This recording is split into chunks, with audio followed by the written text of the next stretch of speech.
10 సంవత్సరాల నుంచి నువ్వు మందిరానికి వస్తే నువ్వు వాక్యం వింటావు కానీ అంగీకరించలేవు. 10 చోట్లకి వెళ్ళి ప్రసంగాలు వింటే నీకు వాక్యం బాగా తెలుసు కానీ వాక్యాన్ని అంగీకరించరు. వినటం వేరు, అంగీకరించటం వేరు.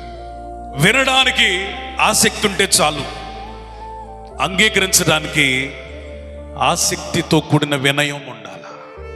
ప్రసంగికుల ప్రసంగాలు వినడానికి వాక్యం పట్ల మక్కువ ఉంటే చాలు, కానీ ఆ ప్రసంగికుల మాటలు అంగీకరించడానికి పరిశుద్ధాత్మకు లోబడే మనస్సు కావాలి.